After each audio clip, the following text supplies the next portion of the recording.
বয়স যখন 7 হয়, বারবার যখন সালাতের কথা বলবেন, সাথে করে নিয়ে দাঁড়াবেন, জুমার দিন মসজিদে নিয়ে যাবেন, মাঝে মাঝে নামাজে নিয়ে যাবেন। 7, 8, 9 এই 3 বছরের ট্রেনিং এ 10 বছর তো এমনি পাক্কা নামাজে হয়ে যাবে। নাকি বলবেন হুজুর আমি তো পড়ি না, আমারই তো খবর নাই। ছেলেরে যে বলবো বাবা নামাজ কায়েম কর, এর আগে কিন্তু নিজের মুসল্লি হইতে হবে। নামাজের ব্যাপারে নো কনসিডারেশন, কোনো ছাড় নাই। সালাত আপনাকে পড়তেই হবে যে কোনো পরিস্থিতিতে। এজন্য 7 বছর বয়স থেকে বিশ্বনবী ওয়ার্নিং দিতে বলেছেন।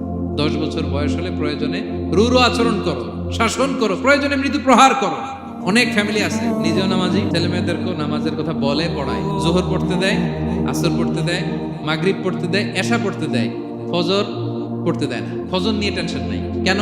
আমার কলিজার টুকরা সন্তান ঘুমায় হুজুর, কাঁচা ঘুম কেমনে ভাঙাই। যেই বাবা মারা মনে করে সকালে কিভাবে ডাকি, উঠতে চায় না হুজুর, কাঁচা ঘুম কষ্ট হয়ে যায়। ফজরের সময় যদি আগুন লেগে যায় আপনার ঘরে, কি করবেন? আরেকটু ঘুমা, কাঁচা ঘুম।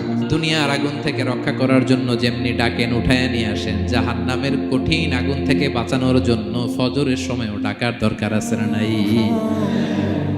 দুনিয়ার আগুনের চেয়ে কমপক্ষে 70 গুণ বেশি তেজওয়ালা। বিষ্ণু বলেন নারুকুম